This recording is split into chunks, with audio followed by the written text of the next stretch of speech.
Dr. Helen Smith on, man. And shout out to Dr. Helen Smith. She's a stalwart for male advocacy. And, Roger, you and I, we did a show years ago. We were talking about relationship capitalism. And I came up with a term called hoflation. You didn't have nobody talking about it, until I started talking about it, and they never gave credit. Like I said, I've never heard anybody use that term until I started using it because I just did it from the top of my head. But what are you getting from the conversation about the marriage contract, truth about dating, marriage in modern society, and the great divergence of how women in relationships were in the past compared to now? What do you get from this conversation? Well, I mean, it's obvious that, salute to Dr. Helen Smith. Obviously, Men on Strike is one of the most powerful written books, especially coming from a female perspective. Right. Because at that particular time, remember when the MRAs, which were fighting for men's rights, it was, they would literally, attack the men and, try and label them as misogynist and all that. Paul Elam and the rest of those guys. And it was people like Dr. Helen Smith that really brought attention to men's issues because they couldn't tack her from being like this patriarchal misogynist. So she was very valuable in terms of advocating for men. But what I'm getting basically from the conversation, and I think what it is that the social contract itself is broken. And what men would get in exchange for their provision and protection is no longer being delivered in this modern era. So basically, men's purpose only in these relationships, you're a sacrificial animal. And it becomes all about what women want. And even just having a conversation about what men want relationship is just strange, man, nowadays. Yeah, it is strange, man. And anytime men say what they want, Right. It's often met on deaf ears. It's met on deaf ears. And also it's often minimized. I call it the minimization of masculinity. Anytime men say what they want, they're misogynist. You hate women. Your mama's black, because they don't want men to have any sovereignty. They don't want men to have any power, and they want men to be under their gynocratic rule. When you look at saving sisterhood, this is how furnished homes. This is how women worked years ago. Men are not getting the modicum of what they got years ago. A Peaceful Life. They're not even getting the modicum of what they got, but they expect men to pay 100% of the bills. They expect men to make six figures, and they offer nothing in return. Dr. Smith was talking about a situation where a man had to get permission from his wife to spend his money. And here's the crazy thing about it. They call men controlling. But what is happy wife, happy life? Is that not control? Absolutely. I mean, it's completely total. And you know what's so crazy about it? We still have some of the older simps, or some of the simps themselves, these egalitarian simps, that still use that same phrase and that same description in 2026. That's what's disturbing even more than anything else. I'm like, yo, are you kidding me? In 2026, after everything that has been exposed out here in the world, like, dudes are still doing that. And I mean, with all this men's content, manospheres content, guys getting crucified, the great divorce and everything else, dudes are still doing that stuff in 2026. And again, he who feels it knows it. And there's some guys, no matter how much punishment they get, they're going to still be simps. Yeah. And you know what? I detest simps with a passion, man, because ain't no man gonna tell me what to do. I'm not paying all bills for another man's kid. I'm not doing that. I'm not paying all bills for women that are not virgins. I'm just not paying all bills because my dad didn't pay all. My dad paid all bills, but my dad got some in return. Right. And what hoflation says is that you got to pay the maximum price for subpar women. You came up with the term relationship capitalism. I want you to reiterate what that term is briefly. But before you do that, shout out to my man T. Watts for that $20 cash out. Shout out to my man T. Watts for that $20 cash out. As T. Watts is the #1 sponsor of the stream.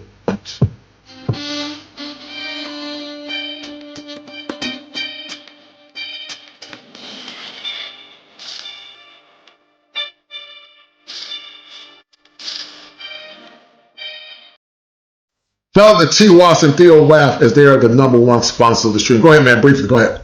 Well, relationship capitalism, just the mindset of the idea of fair exchange. Basically, women that are competitive and I'm talking about the capitalistic mindset, which you see in the passport bro community, a lot of these brothers who travel, even just travelers, is that it's like everything else. You add a capitalistic perspective to relationship. Those who bring value, those who add value to you, those who advantage your life will be chosen. And that's really that simple. No man shops at any store or any business that provides him provides him poor customer service. And what you see with today's modern women is that they don't offer any man anything of value in terms of the long-term relationship. It's all an extraction and a take. And so I put a capitalist perspective to it. Shop around, get the best value you can get for your masculinity, because it's going to cost you. Yeah, yeah. And like I was telling Dr. Smith, a lot of times men look at things through what's called a cost-benefit analysis. We look at things through a cost-benefit analysis.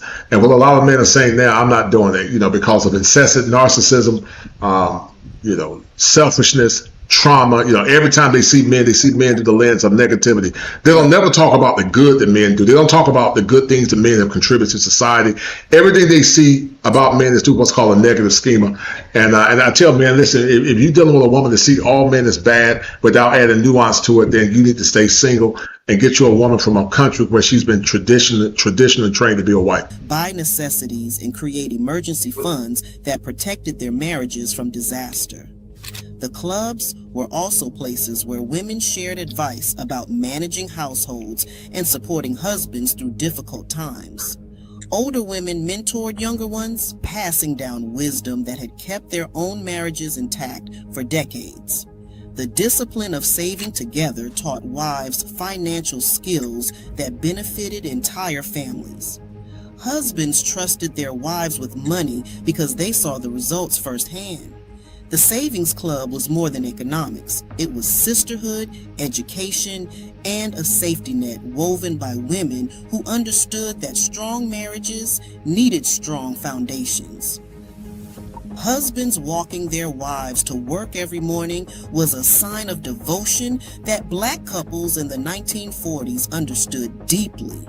Many Black women worked as domestics in white households, leaving before dawn and returning after dark. Their husbands would rise early to walk them to the... Think about the women now, Peaceful Life, that say, I don't want a man telling me what to do. You don't need to know where I'm going at. If a man try to do that to his wife now, these feminists tell women that I don't need a man to help me with anything. You ever heard of women, I think you and I talked about in the back of time, you were dating a woman, and when you were dating a woman, Peaceful Life, you were telling me that she didn't want you to hold the door open for her or help her out. That one too. Yeah, that was one of those feminists, and that one actually, that one was discarded quickly because her mindset mentality, she had a good job, she was making money, but you can tell that she was indoctrinated into that strong boss chick type mentality, which is kind of crazy because you think about it in terms of many of the feminists. They say they hate men so much, but they be walking around with some serious high body counts and getting out. Right. Especially in the community, a lot of them end up pregnant. A lot of them end up with babies by multiple men or babies by other men. Many of the feminists, you look at some of the feminists nowadays too, they're very much burnt out. Yeah. All of that sexual liberation. Imagine saying you hate men, you choose to bear over men, men should be born in prison, but you have a body count of 50, a body count of 100. That doesn't make any sense. This is a strange dichotomy, I don't get, you hate something so much that you always allow it between your legs. That doesn't make no damn sense.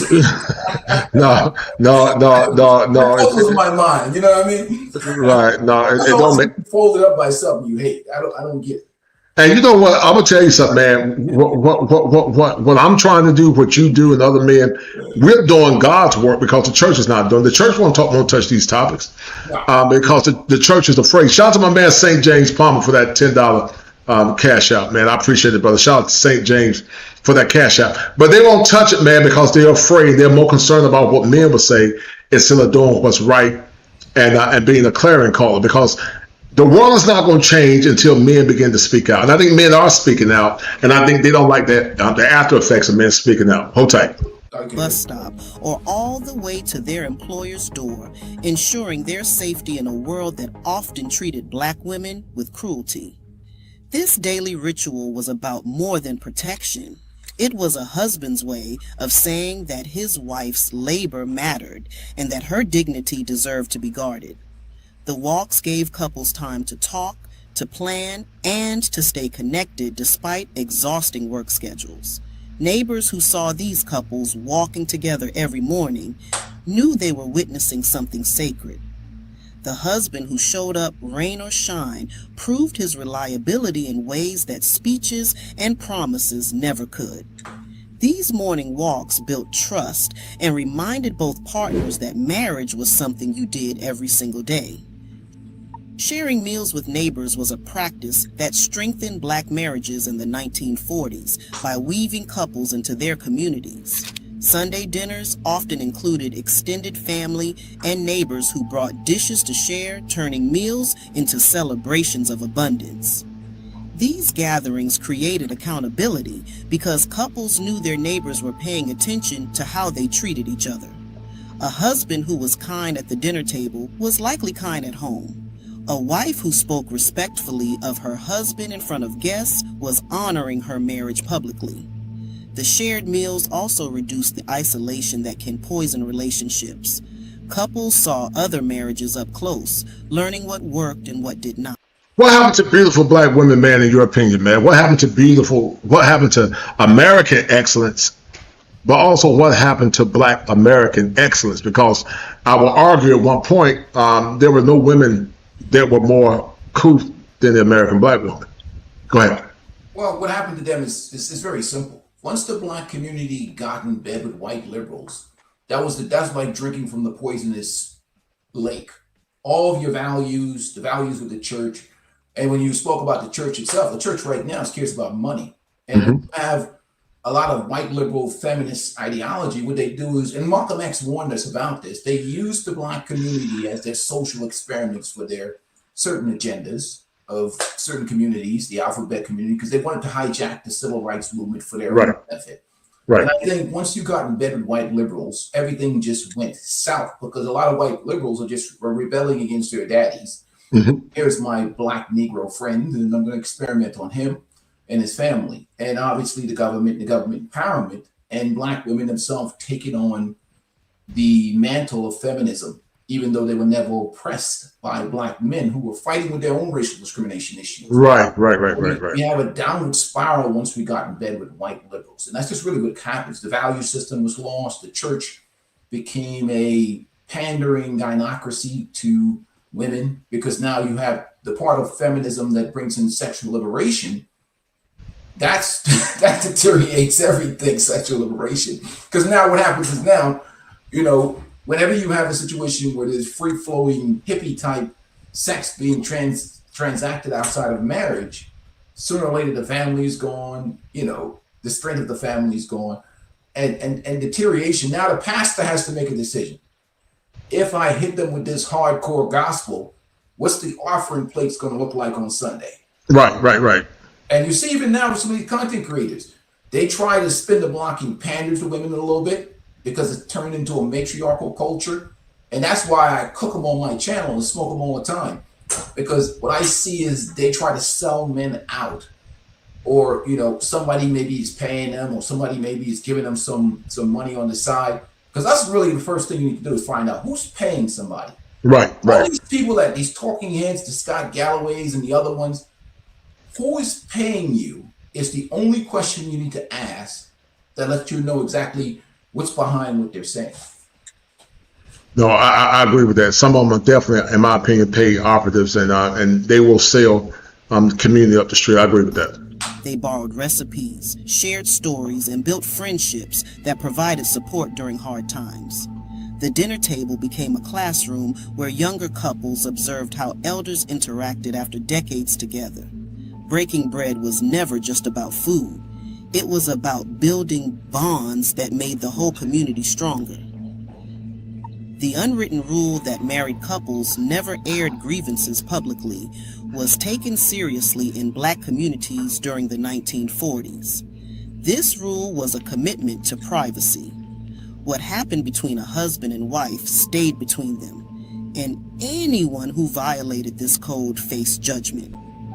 This was not about hiding abuse or pretending problems did not exist. It was about protecting the dignity of the marriage and working through issues privately before involving outsiders. Couples understood that once you started complaining about your spouse to others, you invited opinions that could do more harm than good. Yep. Wives talked to their mothers or trusted church sisters only when they truly needed guidance. Husbands sought counsel from elders who could help them see their own failures rather than just validating frustrations. This commitment to privacy created space for forgiveness and growth that public airing would have destroyed. Marriages survived conflicts that might have ended them if everyone in town had known every detail. The marriage bed was a sacred space with handmade quilts from mothers, a tradition that carried deep meaning for Black couples in the 1940s.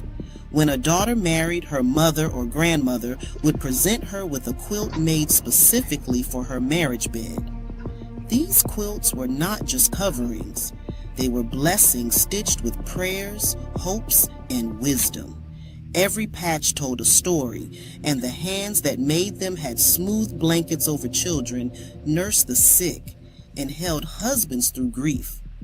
Brides understood they were being wrapped in their family's love every night.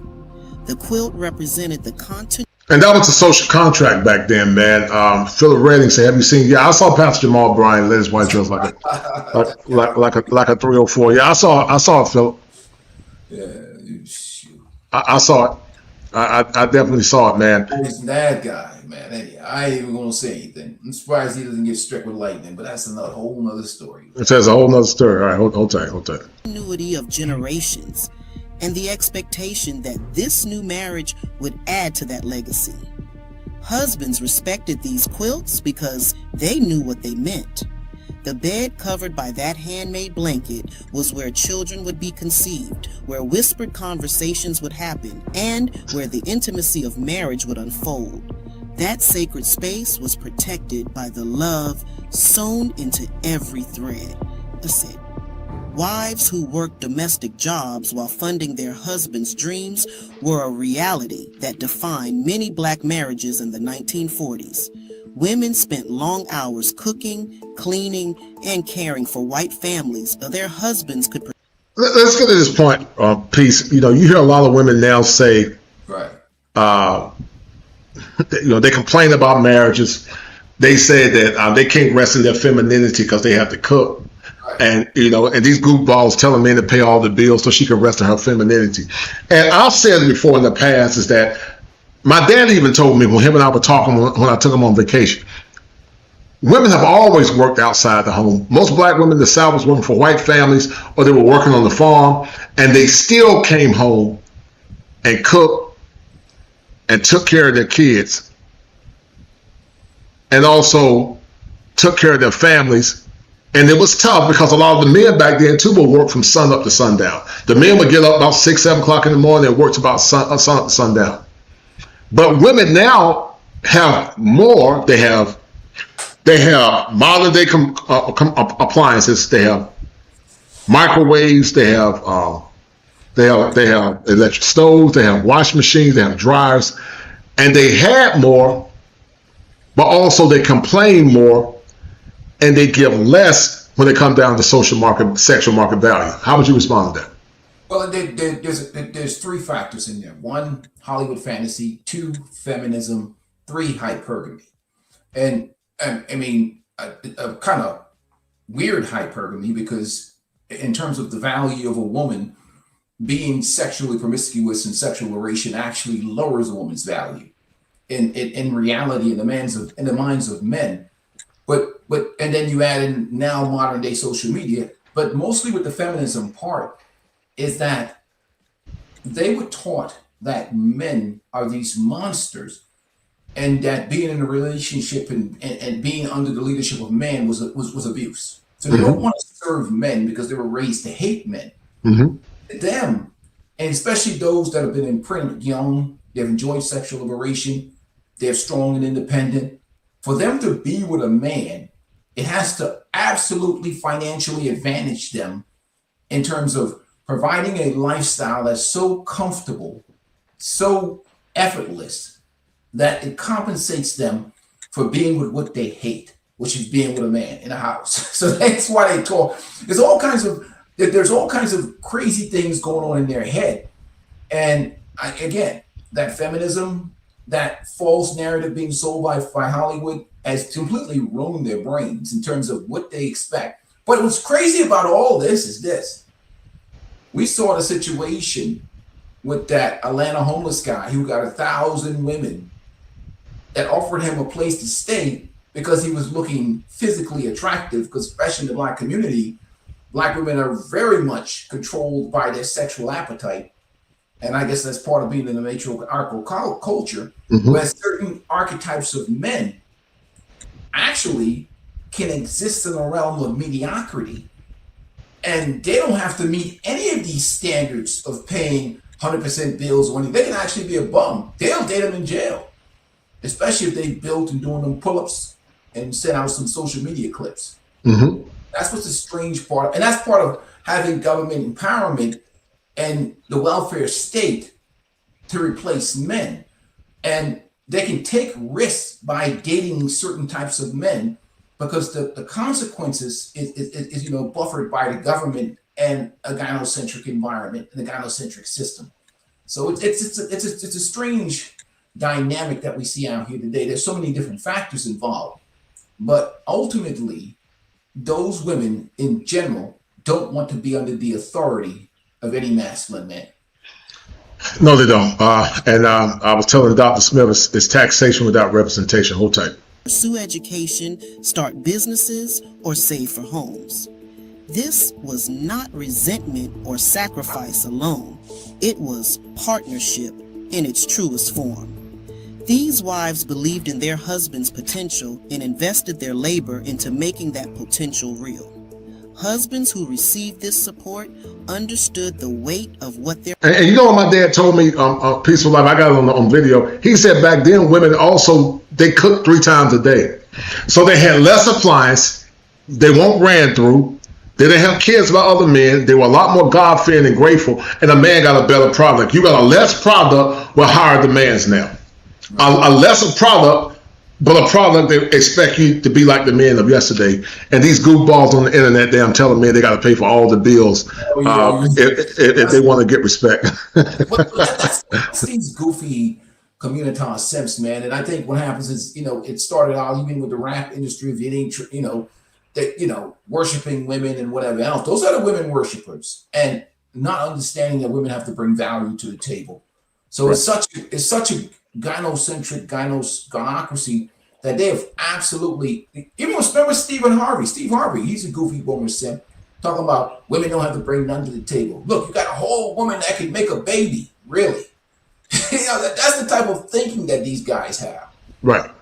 Like, isn't that what she was born to do? Like, well, she's not making a baby, she's bearing the seed of a man. She can't make a baby. She can't make a baby. She just right. Nothing else to the table except her uterus, and that's the type of mentality of some of those. If she looks good and she has a uterus, so her performance don't have to be like she's this exalted cream, and like you're not nothing. You should be happy to have this exalted cream. And that's these old boomer simps. A lot of them think like that. Yeah, I agree, man, and that's why relationship capitalism is necessary. The term you created. That's why it needs to be utilized. Their wives were doing and worked twice as hard to honor that investment. Many Black professionals of that era owed their success to wives who had scrubbed floors for years while their husbands studied or saved. The arrangement required trust, communication, and a shared... And many times, Peaceful Life in the South, I remember some Black men would work on the farm and they would send their wives to college. They would send their wives to college so they could become teachers. And so it was an understanding back then. It won't know my money is my money and his money is my money. They had a pot and there was accountability from both. But it's not like that anymore. Hold tight. Shared vision of a future that would benefit both. When success finally came, it belonged to the marriage, not just the husband. These wives were not behind their husbands. They were beside them every step of the way.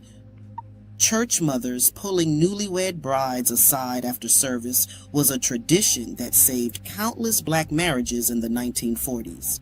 These older women, who had been married for decades, took it upon themselves to mentor young wives, teaching them things their own mothers might not have shared. They spoke frankly about patience, about picking battles wisely, and about the importance of keeping romance alive even when life got hard. The conversations happened in church kitchens, on walks home, and during visits that seemed casual but were actually intentional. Church mothers knew that young brides often entered marriage with unrealistic expectations, and they gently corrected those notions before disappointment could set in. They also watched for signs of trouble, stepping in with advice before small problems became big ones. For young wives who had lost their own mothers, these church women became surrogate guides through the challenges of married life. Their wisdom was hard-earned and freely given to any bride willing to listen and that's what kept community strong. That's what kept communities strong. The older women taught the younger women, but they're not doing that anymore, man. You got these women. They try to drop it like it's hot. They competing with they're competing with their daughters. They're throwing their body out there. I saw the brother, what's his name, from Tip Network last night. He was playing a clip with some old women out here dropping it like it's hot with next to their daughters, selling that thirst trapping social media. Man, these women are encouraging these women to get ran through, these old women, to be disrespectful, to be disagreeable. Even when you look at The Color Purple and Alice Walker and Oprah Winfrey, you pushing that radical feminist ideology. Feminism, black women don't have no business being involved in no feminism because no black men oppress them. And you talk about absolute debauchery going on with the women. They produce an environment of mediocrity, use the government, produced environment of mediocrity, low standards, mediocrity, just ridiculous notion. In fact, they will back women up that take part in the sluttery, or they'll back up a Glorilla, Sukihana, Sexy Red. They'll don't judge them, don't say anything about them. It's crazy. Yeah, it is crazy, man, and that's why I said fundamentally, it's going to take a de-evolution in order to evolve back to what we had in the past. That's when the women were good women. They built women like they built cars back then, But yeah, what's happening now is that with the economy, with inflation, and with the loss of the government support system behind a lot of women, they're trying to spin the block. But they're so narcissistic and selfish and self-centered. They're doing it in a way that's slick, saying, okay, we want back in on these terms. They're trying to spin the block on their terms. Right. It's on their terms, right. Instead of using some of the shaming language of what I call is this. I call it simp programming. They'll come in and say, we want this, but this is the definition of what a man is. A man pays 100% of the bills. A man is this and this and that. They're not leading with what they offer men. And they're not even considering the fact that many of them have aged. Their uterus have done their past geriatric pregnancy ages. Many of them have kids by other men. So they're trying to transact these relationships from the belief that they're from a position of power and authority. And they're trying to define what men should want. They're trying to, you see on these panels, I call it simp grooming. So they're trying to define what is the definition of a man. A woman shouldn't be defining what the definition of a man is, nor should she be preaching to a man. But they come from that perspective of trying to define masculine and man. Like the one chick, the Dr. Cheyenne Brand, that's called simp grooming, in my opinion. She's out here simp grooming, I call it gaslighting value. That is a senior woman. 42 years old is a senior citizen. In terms of the birth right. If you took Dr. Cheyenne Bryan and took it down to the marriage market in Xindu province in China, the old ladies would chase out of there with broomsticks. Like, she would literally get clowned. This tells you the level of mediocrity that the Western American man accepts. You Yes, take I agree. her and put her in the marriage market in Chengdu province, down there in that park. That actually is a pilgrimage men need to do. Go down to China, fly over to Beijing, fly out, get to Chengdu province, and watch the marriage market down. After 25, 26, the women be shitting you over there. They'll be like, the old ladies are the ones who come harder than the men. You're liable to get chased about it. Are you ever live with a man? How old are you? How many sexual partners you had?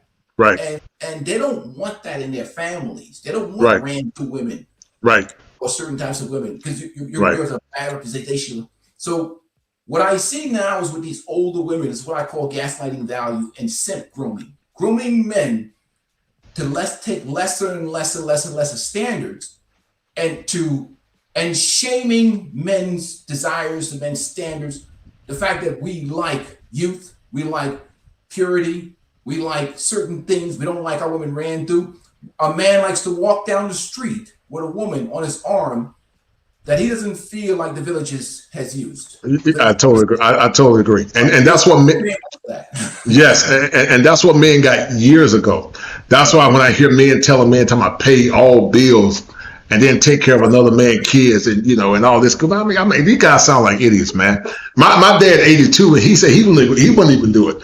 And because my dad remember a time when women were better women, they were better. I don't mind taking care of a good woman, but even if men want to pay all the bills in this current crazy economy that we have now, a man can't pay all the bills. Even if he wanted to pay all the bills, he can't pay all the bills because it's almost impossible. Well, let me ask you a question. Even Right. for those dudes who pay all the bills, let's say you're an accomplished gentleman, Right. educated, walking in the mall with your beautiful wife, and you're wearing your suit, and across the way in the mall, there's a guy from her when she was 22, Mook Mook.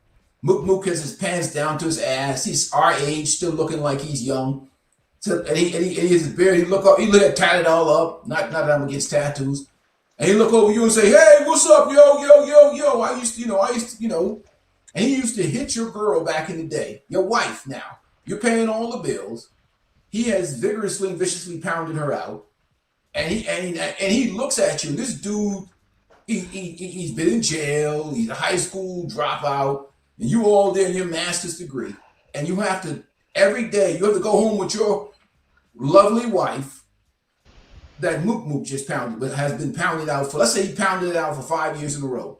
And you're paying this high marriage price and you walking around, I'm 100% provider. Yeah, Mook ain't paid none of that. He didn't pay none of that, right? He didn't pay none of that, and that's why these guys are goofy when they say that, because they're looking at it from an ego perspective. I'm looking at it from a social contract perspective, because the social contract was, I'm going to marry you, then you are exclusively mine.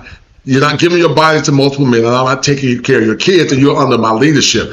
But men now don't demand anything. Hold tight real quick. Greg Wisconsin, Coach, be careful about these types of videos because they slip things into the understream to show women as being the backbone. Always watch it. No, I agree with that, but this one was fair and balanced. Go ahead, Peace. Yeah, but I mean, that's got to be the most emasculating, self-disrespecting feeling on the planet, to know that not just a lesser accomplished man, or a man that didn't work as hard as you, has had access to the same woman that you have, that you call your wife. Mm-hmm. You know what I mean? And that's the problem with even the sexual marketplace, or women transacting marriage as they get older, is that you've given your body away to these bums at zero cost, and now you're charging me MSRP, which is the cost of marriage. Right. So that's like me going to the used car dealership lot and paying, $100,000 for a 1996 Mercedes-Benz with 300,000 miles on it. So that's really what's coming on. That's what men are expected to take on. And it's worse in the church, because the church, they do the rebranding, go to the church. Right. The pastor, as long as he prays over them and sprinkles some holy water on their head, he thinks they're good wives. They got 2-3 babies by Mook Mook, Day Day, and Raekwon, and Bam Bam. Right. And he's like, boy, that's a good woman over there. You're going to marry her. She's a God-fearing woman. and then you know, she got 2 kids, 3 kids by, you know, whatever. It's an environment of just mediocrity, to be honest with you. And everything happened once they take on this matriarchal culture because men set standards.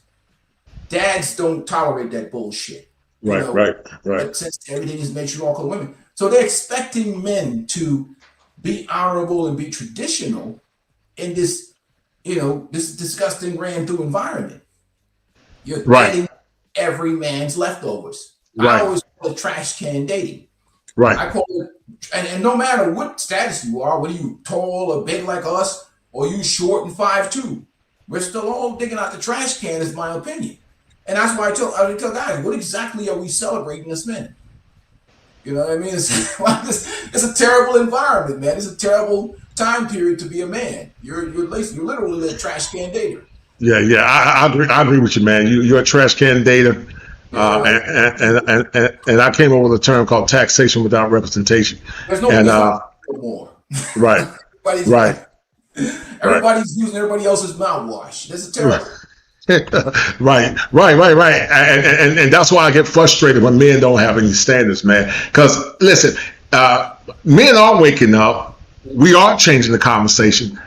A lot of them don't like it. And you're right. There are men in these spaces that would throw men under the bus, or they'll play both sides of the fence to get the women's support. But you're not helping those women by lying to them. Tell them the truth. Tell them what women want. And either, you know, I always tell women peaceful life, women want to be treated good without being good. Become better women. Give men a better product, and make it symmetrical to the average man. The average man is invisible. And so it's only the top 10 to 20% of men that getting all the action anyway. And so what are those average men getting in return? Nothing. Most average men back then got wholesome women. They're not getting that anymore. Hold tight. Husbands bringing home every paycheck unopened and handing it to their wives was a display of trust that defined black marriages in the 1940s. Men worked long hours and difficult jobs, but when payday came, they walked straight home and placed that envelope in their wife's hands without taking a dollar for themselves first. This was not about women controlling the money. It was about men demonstrating that their labor was for the family, not for personal pleasures or vices. Wives managed household budgets with skill, stretching every cent to cover rent, food, clothing, and savings. Husbands trusted their wives completely with financial decisions because they had seen their mothers do the same thing. This arrangement required communication about needs and priorities, forcing couples to talk about money regularly rather than avoiding the subject. The unopened paycheck was a symbol of partnership, where both roles were equally valued. For black families building wealth against tremendous odds, this trust was the foundation of everything. The prayer closet or corner where couples knelt together every morning was a sacred practice in black homes during the 1940s. Before the day began, before work, chores, or children's needs took over, husbands and wives would kneel side by side and pray.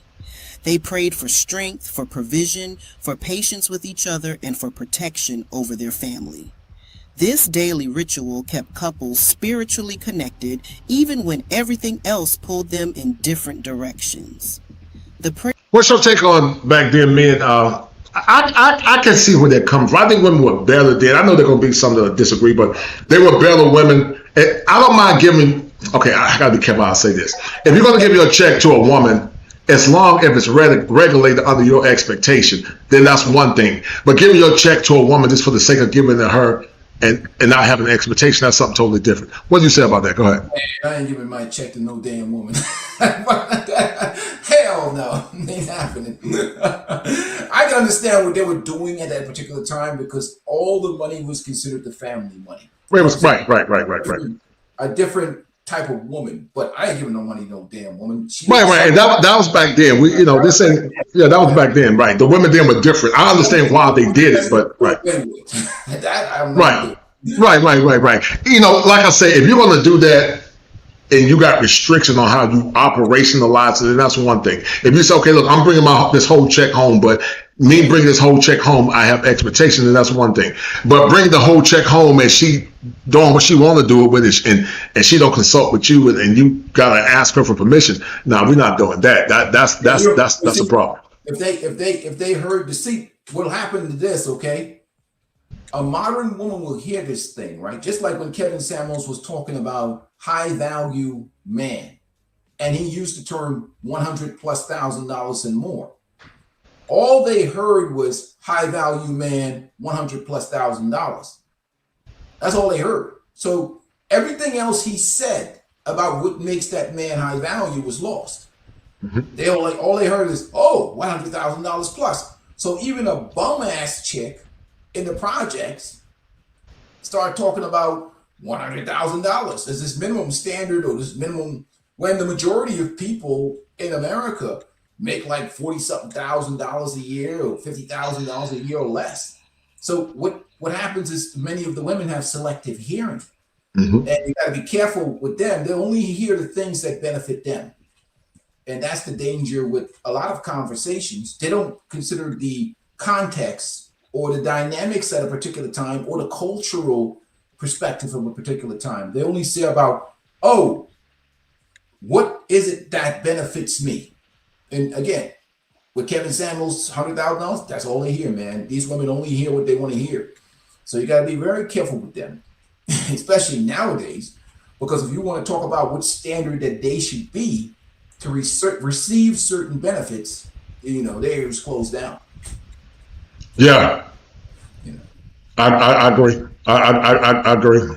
I agree. And things are just fundamentally, it's just fundamentally different now, man. And I don't see things going back to where it used to be. Sadly, hold tight. You can't. Prayer time was not long, but it was consistent, creating a rhythm that anchored the marriage in something larger than themselves. Disagreements from the night before were often resolved during morning prayer, as pride melted in the presence of shared faith. Children who witnessed their parents praying together learned that marriage was a spiritual commitment, not just a legal one. The prayer corner might have been just a worn spot on the floor, but it was where marriages were strengthened, one morning at a time. Writing letters to each other during separations was how black couples in the 1940s kept their marriages strong across distance. Many husbands traveled for work, whether following agricultural seasons, working on railroads, or seeking employment in northern cities, while families remained in the South.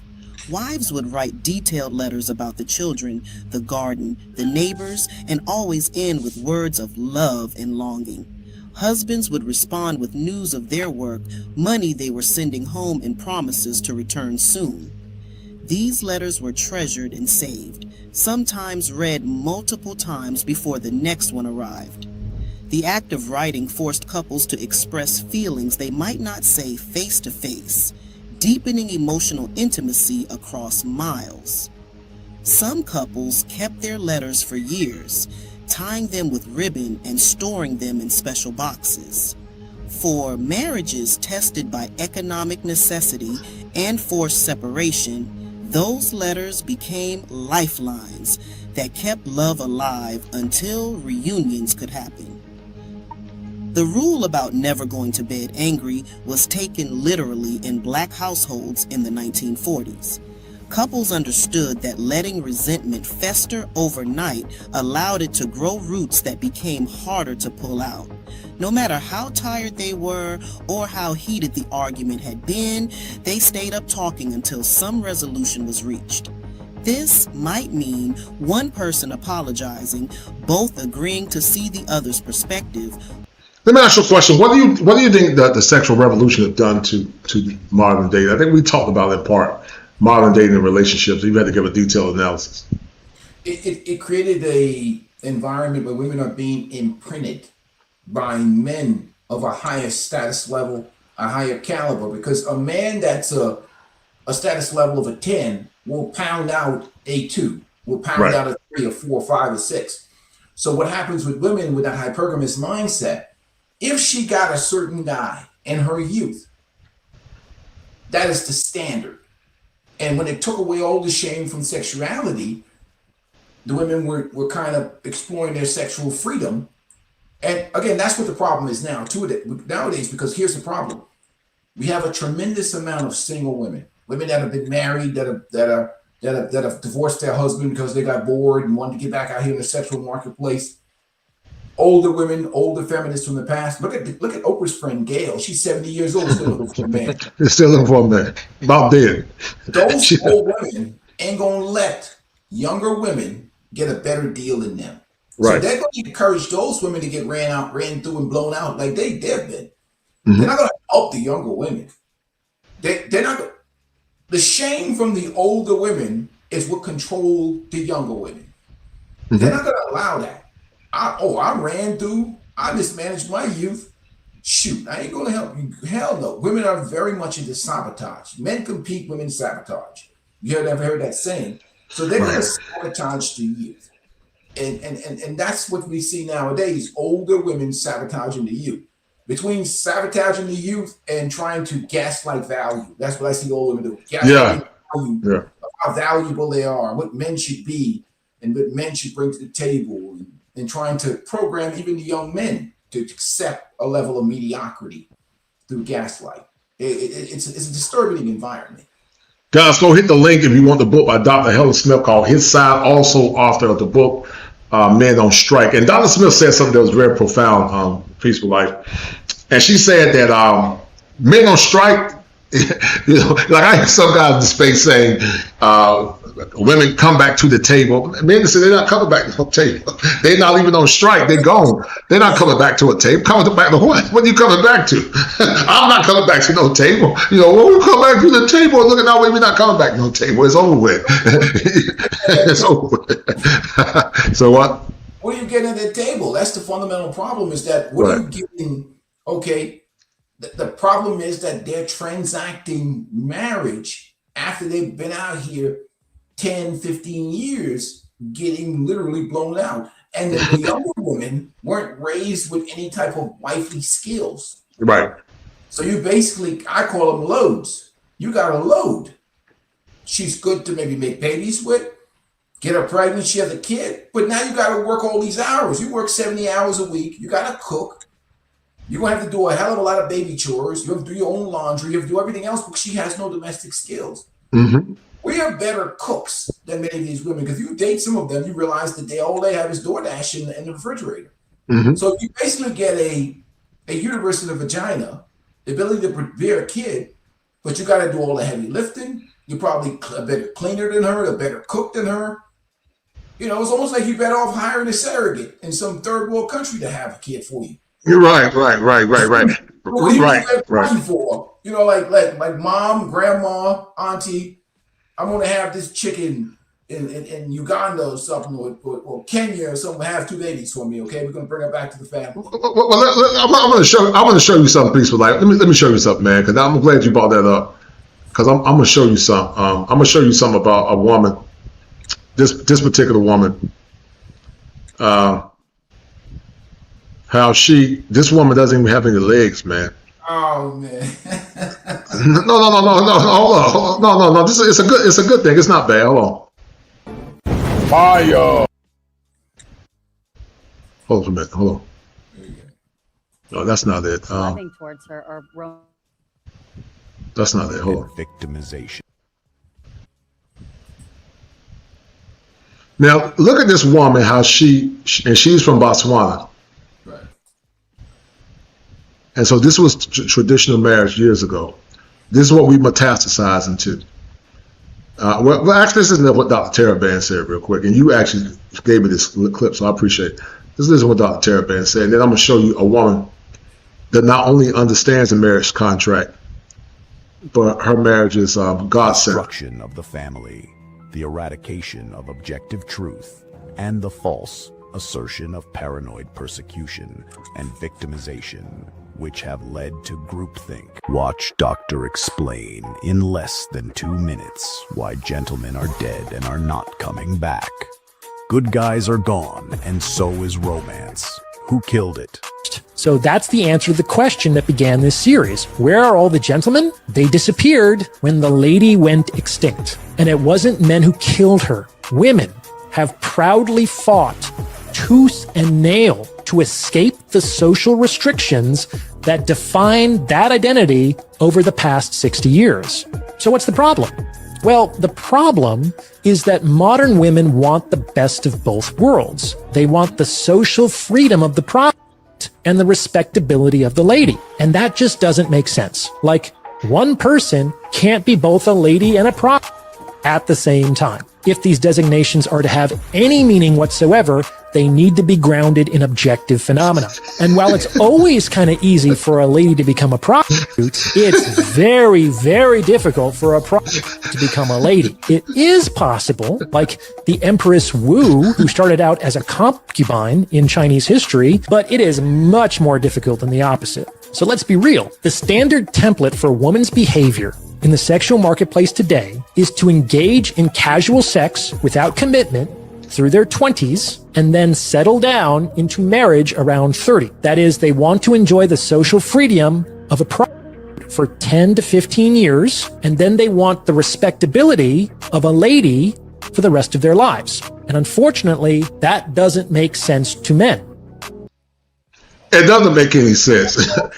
It doesn't make sense. I'm gonna bring it up, but this is what men got years ago. Peaceful life. This is what men. He said, "Yup, grown man talk." Yeah, and this is what boys need. Men and boys need these conversations, man, because that's what we did when we would go and hunt and gather. We would have male conversations, and that's why a lot of folks don't like it. But this is what men got years ago. They got the husband. He was the head of the family.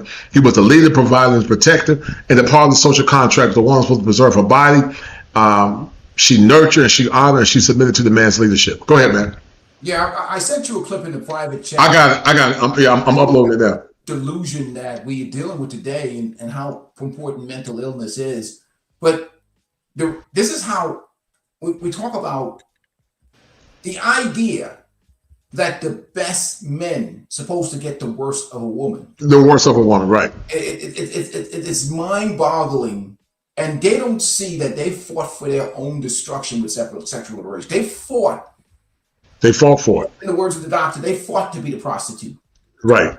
And but now with social media, and we have so many simps out here, that even the ones that are hard on the eyes and the undesirables are arrogant and cocky. Mm-hmm. That's the crazy part about it. Mm-hmm. Mm-hmm. But I'll let you play that clip. All right, hold tight. So this was metastasized into, we went from a biblical covenant marriage where there was an understanding that the man was the leader and they trusted faith. That's what our ancestors did. They trusted faith and they trusted the marriage covenant based on what the word of God said. It was covenant, God decides, and then there was faith. And those women back then, Peaceful Life, were faithful. Most women back then, they would die. When the husband would die, they would die because they won't ran through. They had only been with maybe one man. And listen, we're not against women living. Women can be sexually liberated. That's what they want to do. Only we're saying don't expect to be treated special. Don't expect the same things that women got yesterday. Would you agree with that? And then the modern marriages, they want companionship. We negotiate and it's happening. So that's an egalitarian relationship because we know that fundamentally some women can never be happy. You can give them everything, they never happy. But the word partnership really came out of the LGBT, it came out of the rainbow community. That's where it came from. That's where it came from. And then it metastasized into modern day in the marriage. And look, we know that some people say partner, they don't mean nothing by it. They understand there's a clear delineation between who the husband is and whatnot. But husband in the old ways was that the man was the leader. Let me show you something real quick. Look at this woman. This woman got no legs, but look how she take care of her husband. Well, he chose the bear. Hold on. The bear chose the man. Hold on. Now look at this woman. And this is why men are traveling abroad. Look at this woman. Peaceful Life. This woman is a Christian woman, but she have no legs. But she cook every day. She clean, and she take care of her family.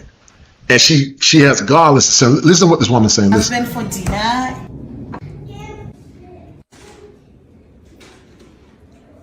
Where do you get this confidence? You don't have legs. You don't have the beauty of today's standards. I tell you that I count my blessings one by one. Even though I don't have legs, I have children, an amazing God, an amazing husband, and I'm blessed. I climb every mountain and swim every ocean. This woman has no legs, but yet she still take care of her husband. She cleans, and she don't complain. And the red pill wasn't created in a vacuum. Modern women created the red pill. It wasn't created in a vacuum, man. Modern women created the red pill, and the red pill now is part of what I call cyber group therapy. There was forming of groups, storming, norming, and performing, and then the last stage is a journey. And that's what happened. And it was all predicated on what Dr. Irvin Yalom said. Dr. Irvin Yalom talked about group therapy. He talked about altruism, learning, social skills, existentialism, catharsis. Catharsis when men share their pain. But people are not aware of it, but that's really what the manosphere is. It's really group therapy. It's unregulated group therapy, and men coming together telling their stories. And when women finally hear what men want, they struggle because they're not used to hearing men say what they really want. And many don't think men deserve anything. Go ahead. I know you're about to say something. Go ahead. No. Simply deciding to observing, Mhm. the situation. That's all. Mhm. No, but you go ahead. Go ahead, brother. No, you keep talking. You go ahead. Thinking about something, but no, I think the biggest thing with the social contract today is that for the most part, the majority of women nowadays, they're not going to do any of this stuff unless they're, and even to the extent that many of them just don't have the skills to do it. They don't have the skills or the desire to do it. They really don't have the skill sets either, or the desire to serve in any capacity. I mean, her situation is probably a unique situation, because even nowadays it's just a rare experience for a woman to do any type of serving for a man in that capacity in this relationship. And for the most part, many of them complain about having to do just basic things for a man, even though they're getting the benefit of his provision and protection. Right. I totally agree. Shout out to my man Ray Johnson for that $10 cash out. Shout out to Ray Johnson. Hold tight. let the issue go. The practice required humility and a willingness to prioritize the marriage over being right. Wives learned this rule from their mothers, and husbands were taught it by their fathers as essential wisdom for any man who wanted to stay married. The bedroom was meant to be a place of peace and intimacy, not a battlefield where yesterday's wounds were carried. By morning, the issue was settled. It was supposed to be a place of peace and intimacy, peaceful life, but many men now are in sexist marriages. They pay all the bills. I know clients. I got a client right now, and men have paid all bills or going through divorce and paid bills, and they don't get no intimacy. Or if they do get intimacy, it's on her terms. How would you respond to that? Well, I mean, that's absolutely disturbing. But I think what it is too is, in many instances, as much as those women are terrible and they have the state on their side, a lot of it happened too. I have to give, some accountability to us as men. Right. Women get too comfortable in these relationships. Right. And I always say, never lose the scent of new box from you, or the look of new box should never leave your eyes. Even if you don't do it, the new box look should never leave your eyes, and how you move, how you operate as a man in your masculinity. You always look and behave like you can get some new box. In fact, every once in a while, she has to see that some woman is interested in you, and it breeds a fire in them and keep them motivated. Because again, women like what other women want, what other women like. Right. That's just the reality of life. Women get comfortable and get complacent in many relationships, and it's just the way it is. Right. No, I agree. They do get complacent. They do what we tolerate. Mm-hmm. Right, and that's why I always said they have no power but the power that we give them. And the couple could face a new day together without the weight of unresolved conflict dragging them down. Wives keeping hope chests filled with treasures for their marriages was a tradition that began long before the wedding day. Young women started collecting linens, dishes, and household items as teenagers, carefully storing them in wooden chests that would one day furnish their married homes. By the time they wed, these hope chests contained everything needed to start housekeeping. The items were often handmade or purchased one piece at a time over years of saving.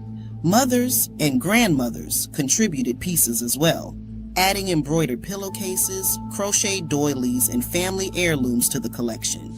The hope chest represented years of anticipation and preparation for married life.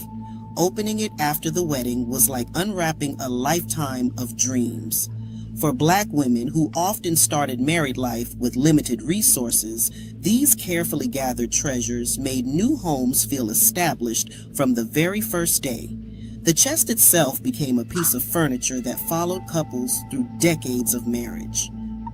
Renewing commitments on wedding anniversaries reminded Black families in the 1940s why they had chosen each other. Anniversaries were not just marked with cards or dinners. They were occasions for husbands and wives to speak their vows again, sometimes privately and sometimes before family and church. The renewal was especially meaningful after difficult years, acknowledging that staying together had been a choice made repeatedly. Well, I think this was a reflection. So, of course, she uses modern language like partner, but I think that was a better reflection of what relationships were like back then. What's your take on that? Is she more of a pro-Black type narrator, or is she has more of a pro-Black perspective? Because I think what she gives is many of the old values that there were many problems too. Right. We're not saying it was perfect. Right. It wasn't perfect. Right. You know? But I think what it is, and many people in the chat are wondering, is whether she's giving one of those spin the block pro-Black women retired feminist perspective. I don't know. She definitely used some modern day nomenclature language. They're trying to do now with a lot of these retired. Well, I wouldn't call them retired feminists. Hidden feminists is they're trying to recreate a narrative of a past to benefit them now, as they've mismanaged their youth. Right. And made bad decisions. Maybe they divorced the husband when they should have worked out that marriage. You know what I mean? And they're reminiscing of the past, and a past that they themselves, had an opportunity to live or be a part of, but they felt into modern culture, and maybe they did some things, and they're trying to rebrand and recreate a reality that they've aged out of. You know what I mean? They have aged completely. They've been feminists all their life, and finally they realize that feminism has failed. Yeah, no, I agree. I agree with that. Because that's what they're doing now. They're rewriting the story. Yeah. Some of them are trying to rewrite the story. I agree. Hold tight. Wear their wedding dresses if they still fit, or their Sunday best if they did not. Husbands would dress as formally as they had on their wedding day. Renewal and choice were both acts of devotion. The ceremony reminded children that their parents' marriage was something worth celebrating and protecting. Neighbors and church members who attended these renewals saw models of lasting... So I'm going to stop this. Let's talk about something you and I before we end it. You talked about something called Fool's Gold. And that was one of your best videos. I'm not going to say it went viral, but it did extremely well. Why were you so passionate about that video that you did about Fool's Gold as that relates to the truth about men's dating, marriage, and modern society? That was a good video. I listened to it. Well, why are we so passionate about that video? Go ahead. Because I think what is the great deception out here today, that on the dating and relationship market, I see a lot of older women that are trying to rebrand themselves without making any real internal changes. Mm-hmm.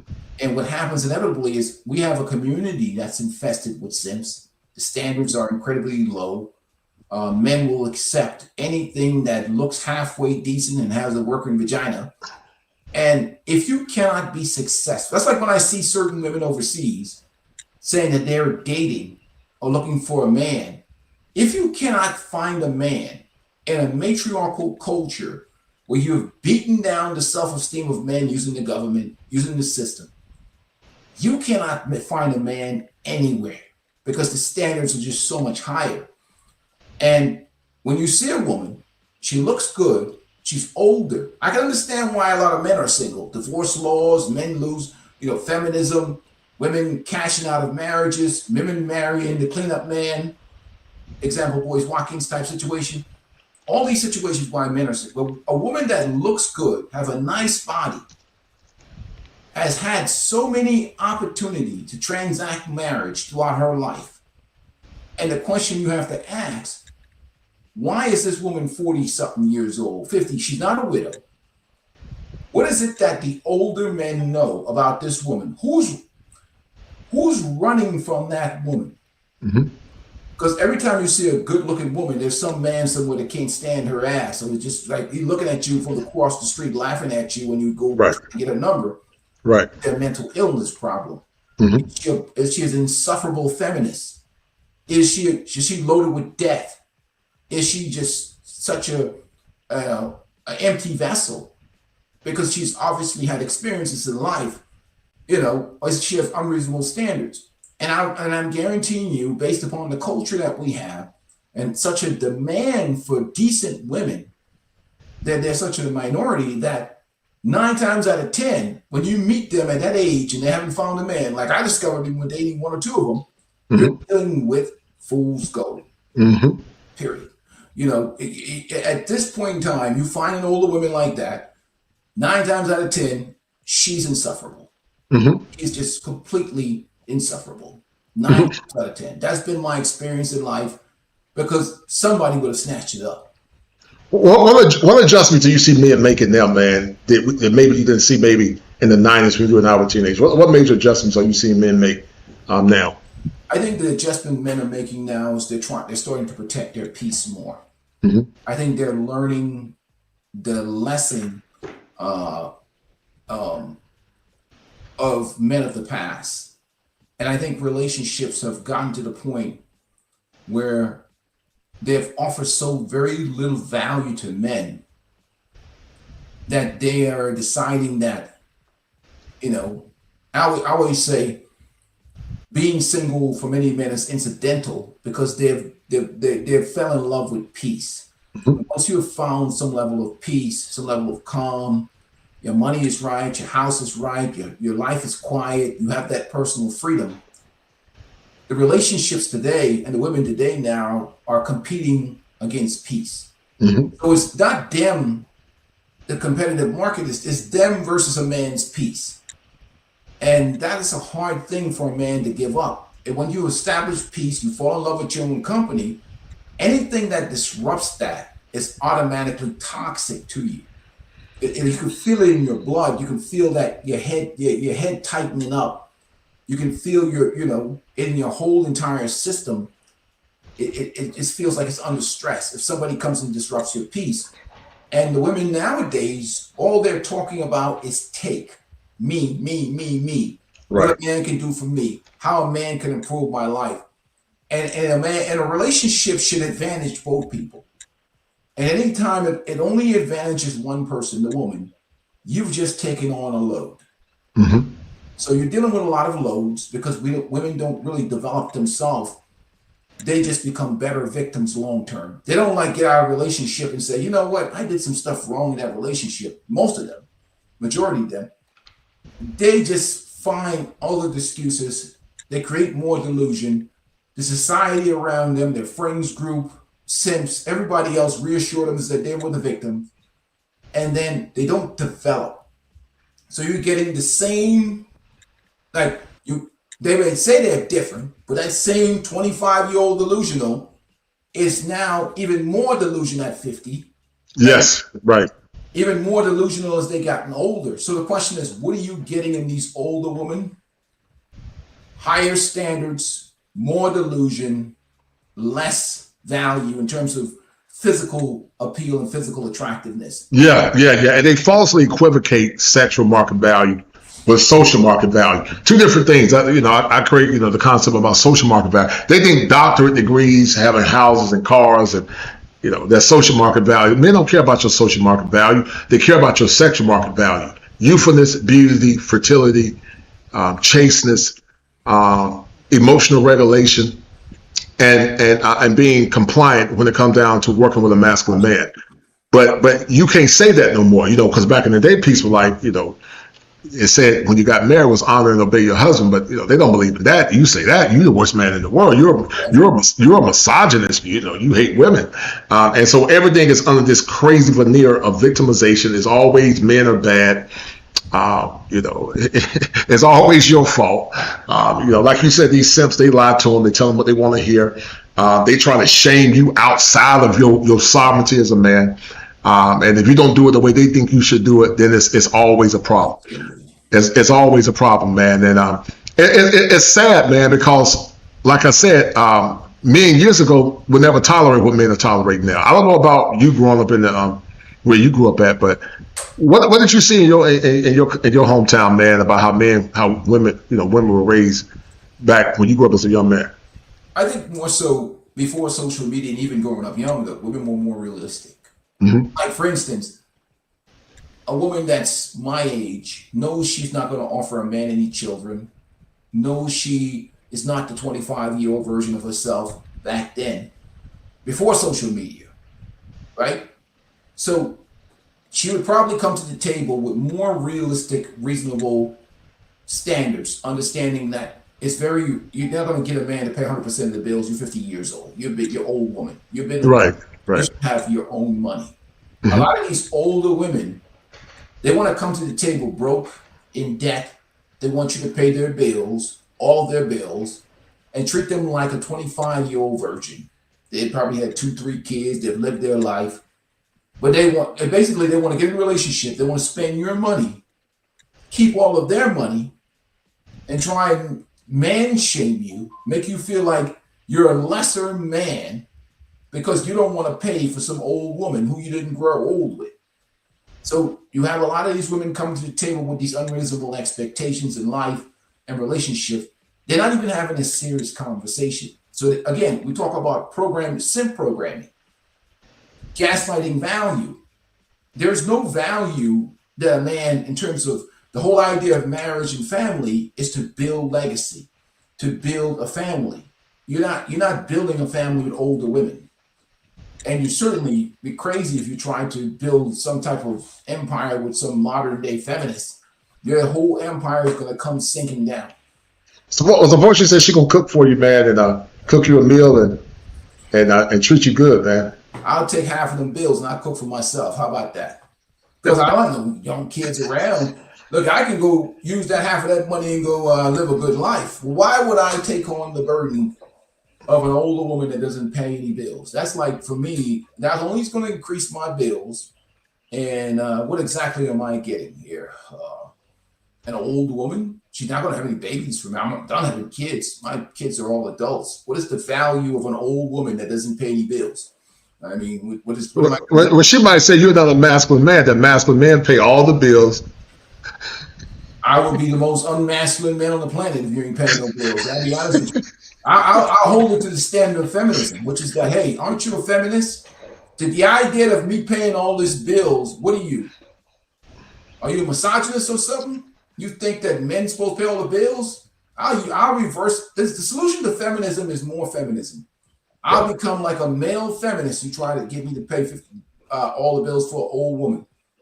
I'll be like, the audacity to think that I would think you can't pay half these bills. You're a strong and independent woman. Yeah, I just think it's a lack of self-awareness. It's a lack of self-awareness, man. Don't have no self-awareness, man. Don't have no self-awareness, and they overvalue themselves. And I think, say it again. Would you do it if you're a single guy again, pay 100% of the bills? Let's say you're in your 50s now. Some woman come to you and she's 49, 50. She all Caesareaned up and stretch marks, and You know, she's been out here. No, I'm not paying all those bills. I sure am not. No, why would I? If I'm a single man, I'm making more money than I've ever made. If I was a single man again, I'm gonna get me a younger woman. She's gonna be a younger, mature woman. But no, I definitely wouldn't. No, I'm not doing that. And we know some of these younger women out here getting it in too. But no, I'm good. I'm not paying all your bills unless you meet my standards. See, they're gonna say you ain't a real man. Well, that's fine. I'll be like Pinocchio. I'll never be a real boy. I'll be like Pinocchio. I just won't be a real man. I'm fine. The type of woman that says that you should pay all the bills. I sent you that clip. Oh, that's right. I'm sorry. Yeah. Let me get it for you. Hold on. I'm sorry, peaceful. I forgot about it. Hold on. Go ahead, man. This is the type of woman who think you should pay all the bills. Okay, well, hold tight. Let's look at Porky Pig real quick because I was laughing at this when I saw it. There we go. This is a sexy woman, Kosha. How dare you call her that? Yeah, she is. Yeah. You got to do what you need to do to have it done. Hold tight. She look like Porky Pig. Hold on. You gotta do what you need to do to have it done. I need that bag secured.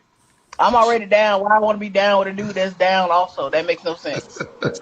So you already want your bag secure. You gotta have a bag. Like what do you need? What do you need from him? Like I need to have my own car. You need to have your own car. 3-4 bedroom house. 3-4 bedroom house. Yeah, like I need to bring the dancing. Does he have to make all that happen, or what? How does that? Yeah. Why would you not make that happen? That's what the man's supposed to do. Damn.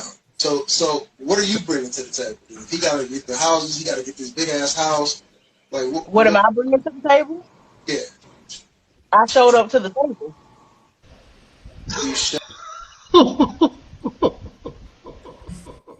Look, she ate the table, but hold on. Showed up to the table. Yeah, I showed up to the table. That's delusion, man.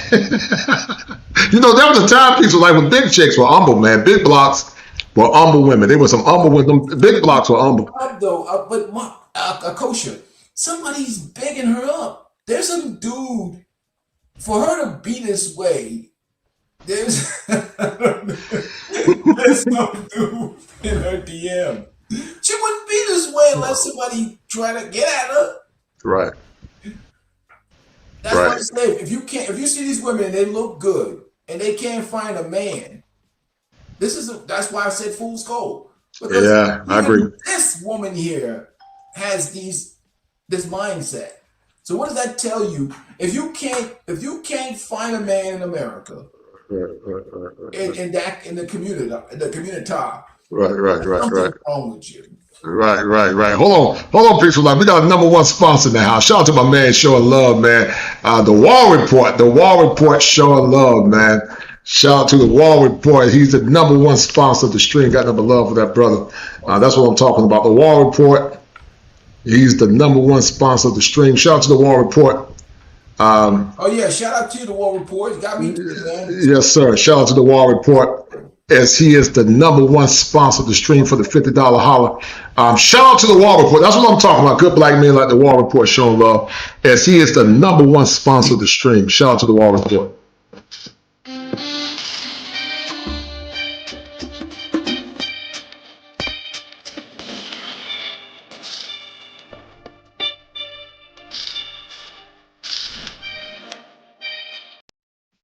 Shout out to the Wall Report being the #1 sponsor. Go ahead, man. I'm sorry, I'm just looking at the image on the screen, man. I don't know what's more funny, that or that Terenzo character you had with the ran through thumbnail you did a while back with a year or two, man. Every time I saw that thumbnail, man, I almost passed out laughing. What are you talking about? The ran through with the dude that ran. Oh, you talking about Terenzo? Terenzo, man. Oh, all right. Look at her face though. Like she really, like the crazy thing about what we. I mean, you even can explain it better. She actually believes that this is her value. She thinks it's her value, right? She believes that in her mind. Like she believes that she can make these demands. Right. She looked like she got high cholesterol, man. And she think. Let me go back and play it again, man. Hold time. We're gonna play this back. Hold on. You gotta do what you need to do to have it done.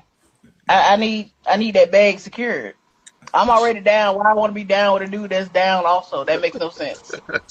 So if you already want your bag secure, you gotta have a bag. Like, what do you Yeah. need? What do you need from him? Like, I need to have my own car. You need to have your own car. do he 3-4 got bedroom house. 3-4 bedroom I house? Yeah, like I need to bring with that chicken. Does he have to make all that happen, or what? How does that? Yeah. work? Why would you not make that happen? That's what the man's supposed to do. Damn. So what are you bringing to the table? If he gotta get the houses, he gotta get this big ass house. Like, What am I bringing to the table? Yeah. I showed up to the table. No, You no. showed up to the table. Yeah, I showed up to the table. And this is the term piece of life that I created. Hold tight. This is a term that I created called digitally modified truth. It is a digitally modified truth. Or genetic, hold tight. Genetically modified truth. Hold on for a minute, please. Hold on. Let me show you. Hold tight.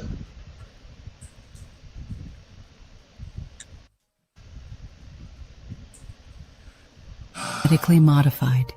Truth is the assertion that a woman by divine right is superior, a queen, and just because she is female, her wants should always be given, a position that's fortified in solipsism. That's genetically modified truth. She thinks by default, because she has some divine right that she's better than a man, and she deserves better. She don't offer anything of substance to the relationship.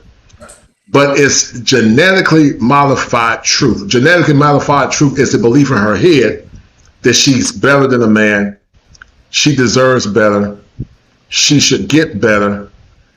And that the whole world should revolve around her. That's genetically modified truth. I mean, genetically modified truth. Women years ago, back then, had more self-awareness. This generation of women don't. So genetically modified truth is tied into worshiping the divine feminine. It thinks by nature that it's better and that men should serve them. Hold tight. Men, are you dealing with issues like this? There's a second term coined by the kosher clinician. Digitally modified truth is the precarious effects of media, politics, liberal indoctrination, absolvement of biblical truth, the minimization of masculinity, the destruction of the family, the eradication of objective truth, and the false assertion of paranoid persecution and victimization, which have led to groupthink. Watch Dr. Explain. Digitally modified truth, digitally modified truth through social media, and genetically modified truth. And that's what men are dealing with now. Strong delusion. This woman would be in a zoo, and she wouldn't be in modern society. She would be in a zoo with the elephants in another country, man. She would be a nobody. She would lose all that weight because she would have no other choice. She would be grateful to have an average man, a subpar man, because she would be invisible. She wouldn't even be a one. She would be a probably a zero in another country. Go ahead. I mean, I will say this though. I'm starting to have some questions about some of my African brothers because I've seen them consume some specimens. But you're right. Overall, in most cultures, and I'm saying that maybe some of those brothers may be having some hunger issues or some financial issues where they'll accept where in certain cultures that type of obesity is a sign that the woman has food somewhere. But generally speaking, that type of specimen, which should not even have an opinion of any, should be taking anything that just walks around. I mean, that's just terrible. But that's the kind of culture we live in. That's why now, what happens if you see a woman that's 45, that's 50, that's 55, and she's sexy, and she hasn't been chosen by a man? Right. One can only wonder the type of insanity that's going on over there. And I'm just being like, It's just bizarre because I don't know, the level of maturity and the level of self-awareness, it's just bizarre because it makes me wonder, do they really believe their own delusion? I mean, or maybe they do because it is a delusion. You try to talk like it's gotten to a point now where, again, this is the Twilight Zone. I'm out here, but talking to them, they actually believe in their mind they deserve, they are like chaste, sexy, hot, in shape, feminine virgins, and they should be held to such high regard. That's what they really believe in their mind. Yeah. And like I said, this thing right here, man, this phone right here changed the game, man. It changed the game. It changed the game. I was going to make a video where I talk about vetting for mental illness, and that's something probably you got to get in there. Right. Because what happens now is that you've got to really vet some of these women for some serious mental issues. Insanity, I agree. I agree with that. Whatever. And the fact that some of them are just straight up outright delusional and crazy. And Right. you're inviting crazy into your life. And you can forget about any type of accountability or any type of self-development. It used to be when back in the day, women get older, some of them would learn from their mistakes. But no, they're just doubling down on stupid. They're doubling down on delusion. They're literally, because there's so many simps out here, they're not making any type of corrective action in terms of, they're all victims. And the man is always the one who's done something wrong, and there's nothing wrong with them. And I haven't talked to many women out here who say that they have destroyed their relationships with a man. They didn't provide a man good value in relationships. Very rarely do you find an honest woman that has done some self-reflection, self-repair. Yeah. Almost like children, man. Almost like little children, man, to some degree, man. Almost like a grown child. No sense of self-awareness. Have no emotional regulation. It's always somebody else's fault. And listen, if you're a competent man, I consider men like you are not civil foxes. Once you get a certain age, you just don't have the energy, man, to be stressed out, man. I would never do it again if I was a single man. Unless God blessed me with somebody from a godly woman from somewhere else. But if I was a single man after being with my wife for 30 years, I would not marry the typical American woman. I wouldn't even look at her. Because once again, what are you getting? Nothing. You're not getting anything. You see the outcome that they're getting overseas. I see a lot of them now moving to places in South America, Panama, Africa, and even in Thailand, where they're actually getting a shock of their life. Remember the one chick who was talking bad about the black men in Thailand, because for the first time in her life, she saw competition. Mm-hmm. She saw what it is to be in an environment where you have to compete with other women for the men, because it's not a government-powered environment. There's not a whole bunch of simps. There damn sure ain't no simps with those Thai men. You can forget it. And those foreign men have so many children. I don't understand why a single black woman would go to Thailand. What do you expect to get out there? I mean, you can't compete out there. It's you get on Thai Friendly or one of those apps, you got like 500 hits in like less than an hour or so. How are you going to compete out there in Thailand, Africa? Unless you got some broke dude in Africa, like you know what you do. They have women. They're women rich. Right. We're quality women poor here.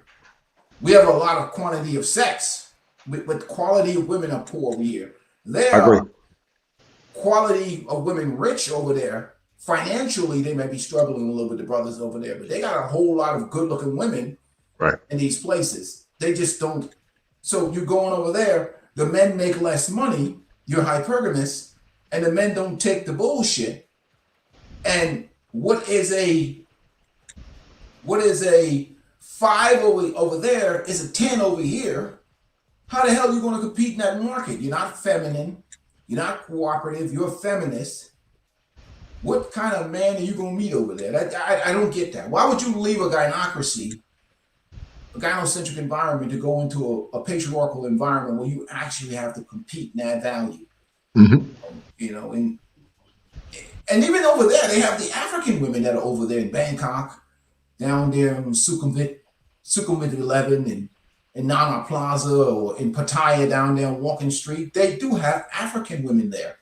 They lock them up all the time, because they're competing with the locals, but you still can't compete over there. Well, listen, before I go, we talk about the dangerous peaceful life of social media. We talk about the dangers of social media, but also social media have begun to open men's eyes up and eradicate the illusion of having a wholesome woman. Because a lot of men are checking out of dating and relationships, and you still got these delusional simps that don't have standards, don't have no standards. These delusional simps, they don't have no standards. But like I said, I feel the way that I feel, man, because I remember when women were better, and I know what my dad told me, and my dad remembered when they were better, and let me play this clip again with me and my dad talking, man. Hold on. It's not 80-20, it's 100% to 0. Did modern women's narcissistic traits create the passport bros and entitlement? Countries and just pull absolute tens, like the hottest girls that you will ever see, and these men, like men that we wouldn't even look twice at, are just pulling them and convincing them to date them. Like, I truly don't understand it. Can someone please explain to me how this is happening and how these men are able to get away with it? Also, like, how can we stop this? It's out of control, and it's getting to a point where it's stop. Okay, so she's super jealous of this new reality where guys are disgusted with American women in this country because it's really becoming like a pandemic of sorts of just horrible behavior.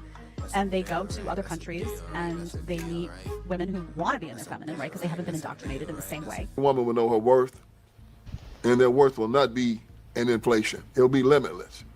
We'll all start putting you on the pedestals that my father put my mother on.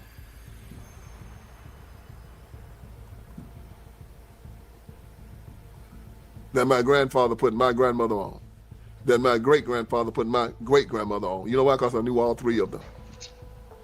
And they revered these women, and they loved them. Sadly, all of these men had to bury their wives, and I saw them all weep and hold their hands while they passed. And the word "hoflation" did not even exist in our community during those times. You know why? Because the women were so awesome. Hey, peace of life. I think that's that old self. Peace of life. Listen, that's that old self.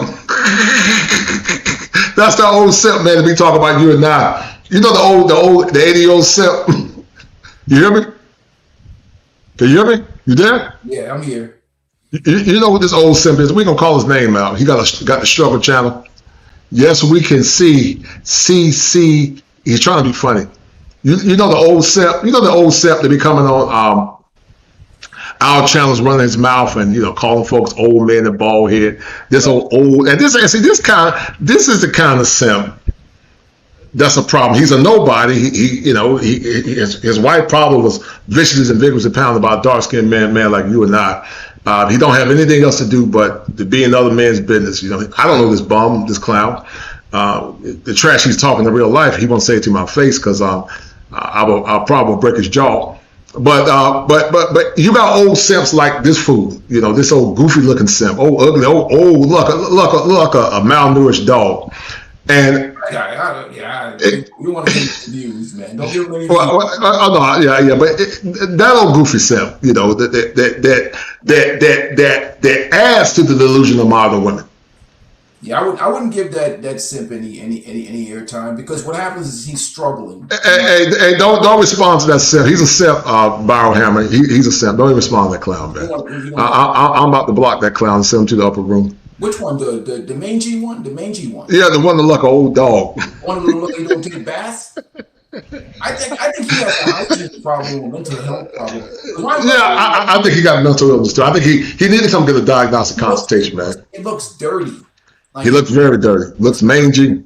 He doesn't take baths. Yeah, he looks very mangy, man. He's from Louisiana, so he probably got a low IQ. I'm not saying all folks in Louisiana. It's mostly poverty, you know what I mean? Like, I'm not knocking poverty. But he tried to make videos about me, but he looks like he doesn't take baths. Like, yeah. He looked like he has some kind of skin problem and he doesn't take baths. Yeah. He looked. If he docks me, it's like some homeless guy, right? If he's at the trash can, he's eating trash, and he calls me a name, or he makes it right, homeless guy for right, I have compassion for the brother because he doesn't look like he hasn't taken a bath in about 6 months. right, Unshaved. So I'm like, go ahead and dox me, man. I mean, you look like you're suffering from some serious poverty issues. So I like, oh, and he looks mangy, skin to form. He looks very mangy. You know, he worried about men having bald heads. But why is he making YouTube? He needs a dermatologist, and then he needs to get his vitamin stuff. I would say some essential fatty acids. Right. Get his vitamin E down. He needs to take some. He's lacking some nutrients. He looks malnourished too, like those malnourished soy dogs that you see overseas. Right. Yeah. He looked like he got intestinal worms. Like he got parasites. And look at him. Look, he got intestinal worms. You know. I picture that.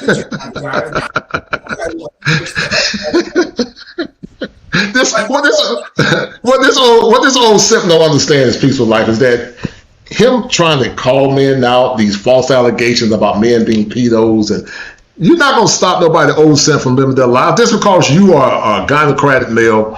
Your wife tell you what to do. You're not a man. You're more concerned about her. You're not going to stop a man, you old fool, for living their lives. Nothing you say and do on your struggle channel, calling Peaceful Life out, calling me out, calling the Passport Bros out. You're not going to stop men from being men. Call men out. You got to at least look like something men want to be.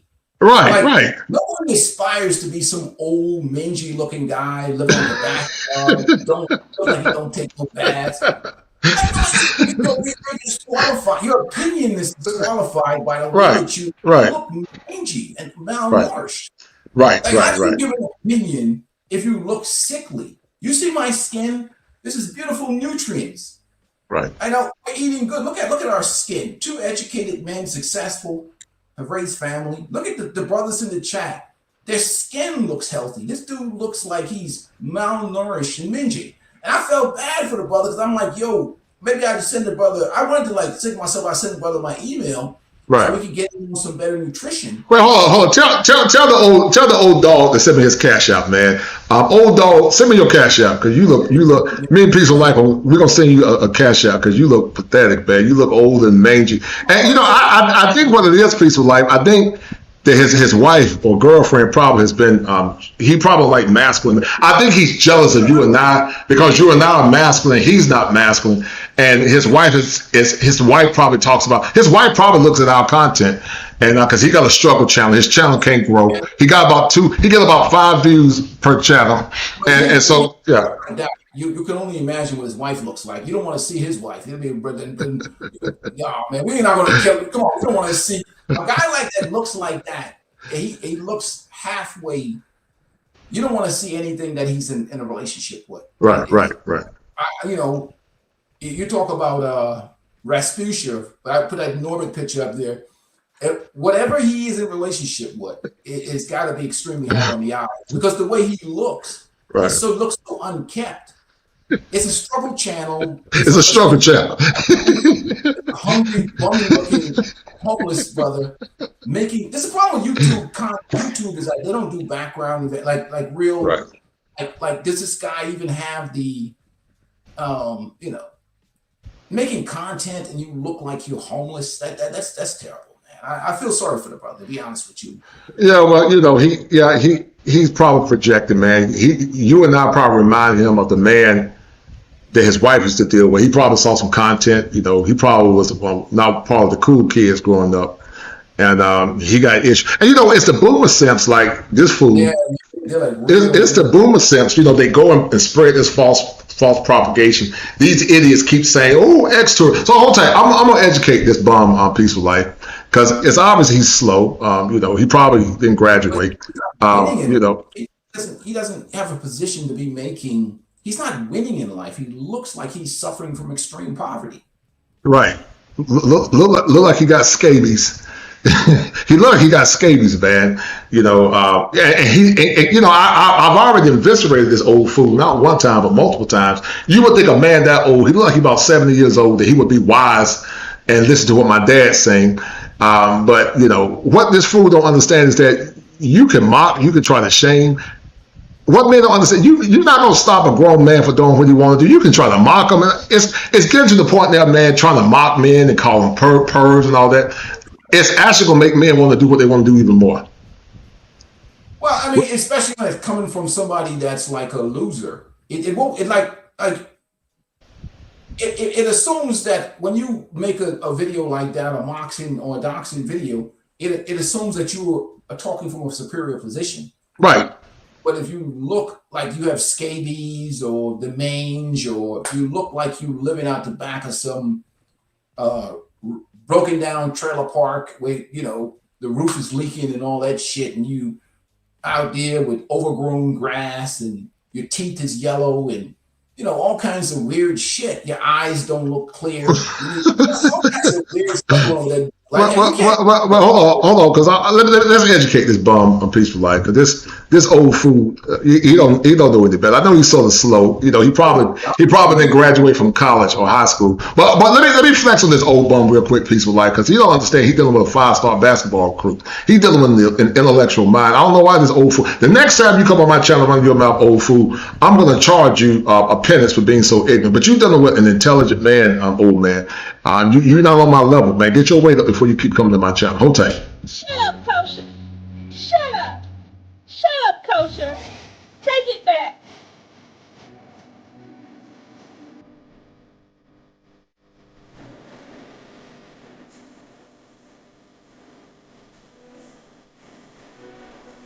Back coming 3 whole years and these records keep running. Don't talk to me if you can't match the numbers.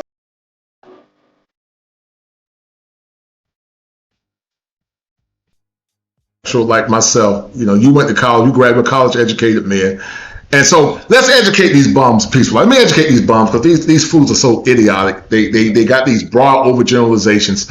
And so they don't know the difference between ex-tourism and ex-districts. You know, so for this old fool to slow, ex-tourist, you old fool, as a person, because I know you're on the slow side, so I'm going to try to explain it to you. I might have to get you an IEP. But an ex-tourist fool, and to those that keep slandering passport bros, are men that go to areas where X is illegal, and they go with the express intent to solicit illegal X from minors, women, and children, like the black women that go to Gambia that this old fool won't talk about, like the white women that go to Gambia, the black women that go to Jamaica. The ones that got animals towards the passport, bro. They won't say nothing about the women going to Gambia, the white women going to Gambia that's ex-tourism, and women going to Jamaica. That would be considered ex-tourism. But however, there are men that got passports that go into ex-districts where the women actually try to solicit them, from what I've heard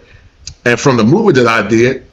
And many times they exploit those men in those ex-districts. Now, can a man go to an ex-district and try to be an ex-tourist outside of those ex-districts? Yes.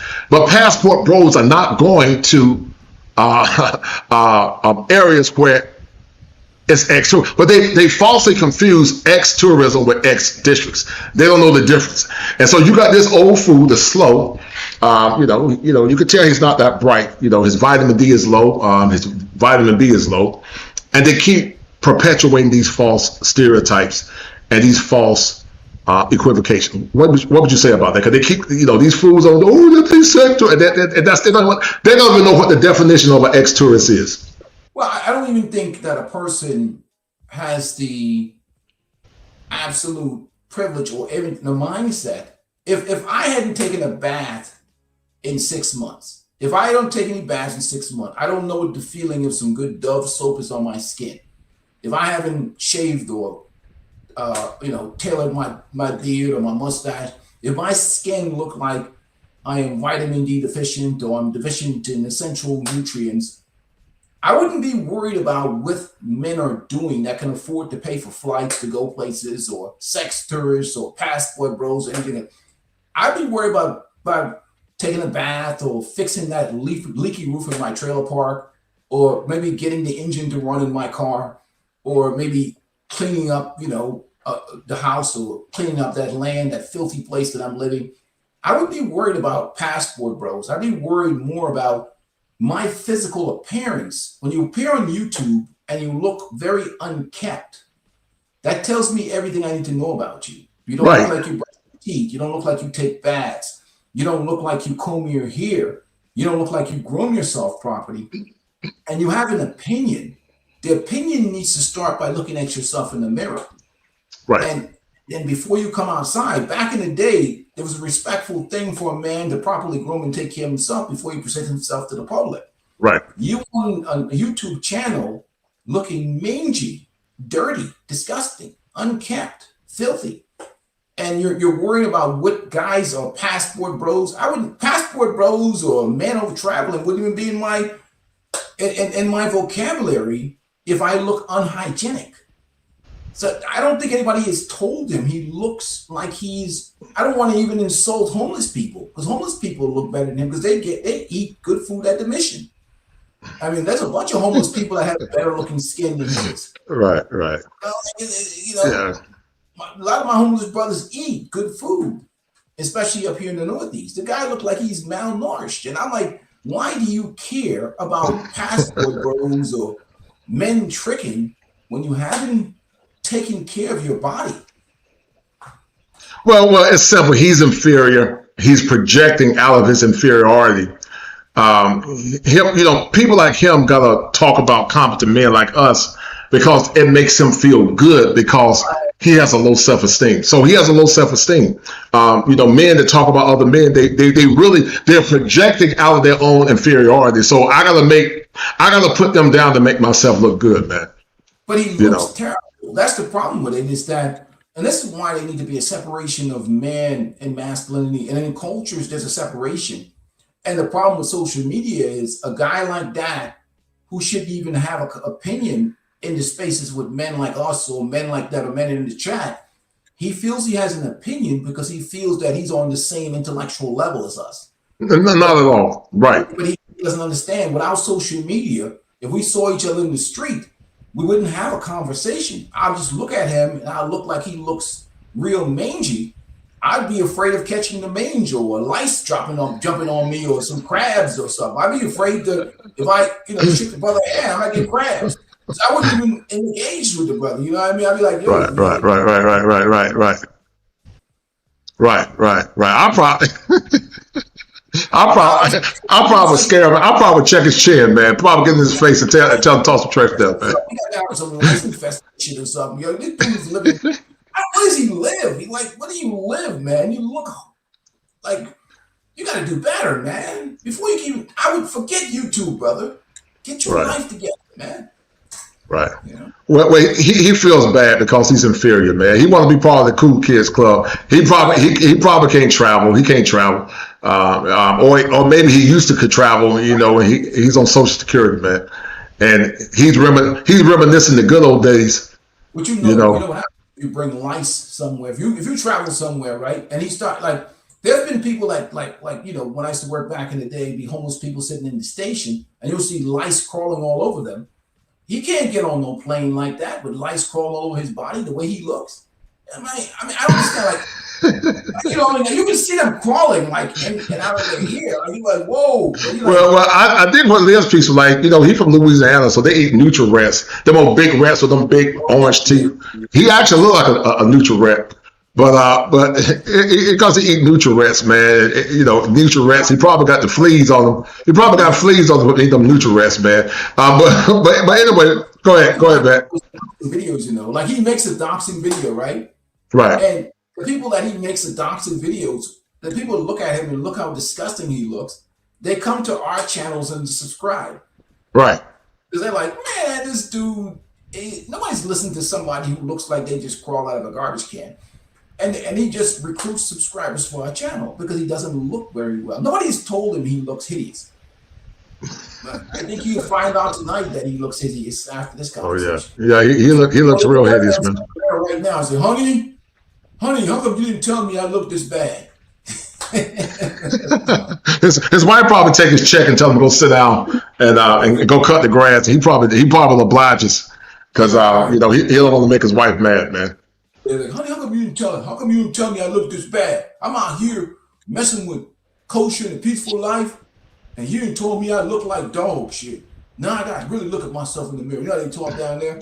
No, I gotta go see somebody now and get myself fixed up before I go back to YouTube. You know, like Yeah. It's just baffling, man. It's just baffling, in my opinion, that you got men that are concerned about other men. And it's actually funny, man. You know, when I realized that when you're doing something good, that people that feel inferior, or they have narcissistic traits, they have to, in order to feel good about themselves, they got to put you down and falsely accuse you, because that's what makes them feel like they have power. Because they are really nobodies in real life, man. So he's a funny dude, man. He's a funny old dude, man. Character from Eddie Murphy, Norbit. They really have what they call misplaced aggression. They really don't have any power in their real life.